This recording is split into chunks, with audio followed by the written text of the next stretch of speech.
Tom, great to see you again this morning. As per usual, not really much wrong with the golf shot or the golf swing. Just a quickie before we look at the full swing. In the bunkers, soften the club face up. Key check point when you're in there is you want the bottom groove pointing at your left toe. That's essential. That's giving you a softer club face, which is giving you more control over the golf ball when it lands. In the bunkers, you look like you're landing the ball on the right spot. Unfortunately, you're not hitting it on the correct trajectory. Therefore, when it lands, it runs a little bit too far.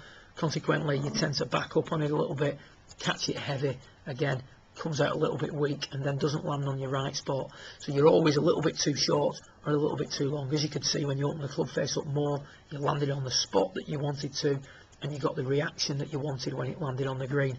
On top of that, we need that more lofted sand iron in your bag, so that if we do get in that position where we need to get up and down and we're under the lip of a bunker, we've got a club that can get it close, not just get it within 8 feet and hope we make a good putt.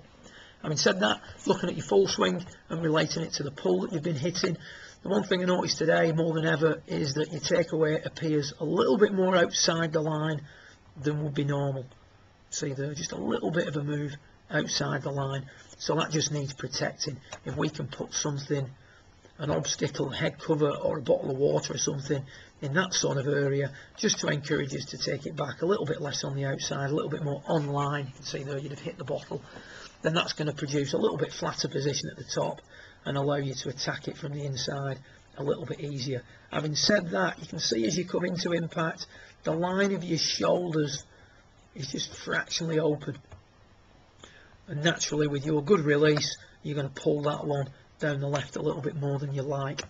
The reason the shoulders are getting open is because it's set up, or during the backswing should I say, we're not getting behind the ball quite as much as we should. Having said that, this is an 8-iron and you're not going to get a tremendous amount of movement behind it with an 8-iron, but you stay quite centered going back, which is sometimes brought about because the takeaway is a little bit on the outside.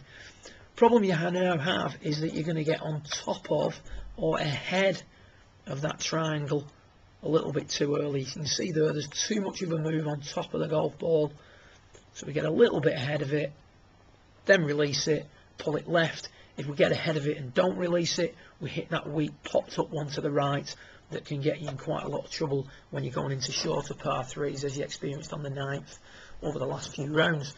The way to get around this is to get yourself over on the practice ground, get on an upslope, spend a bit of time hitting shots as high as you can from an upslope. Just be aware of the feeling that that gives you, feeling of getting behind the golf ball a little bit more on the way back, but then staying behind it on the way through. I'm sure that you'll not have any problem slotting back into this, Tom. You've had a really good season so far. Fingers crossed things work well for you over the next couple of weeks, and keep me informed as you progress. Well done.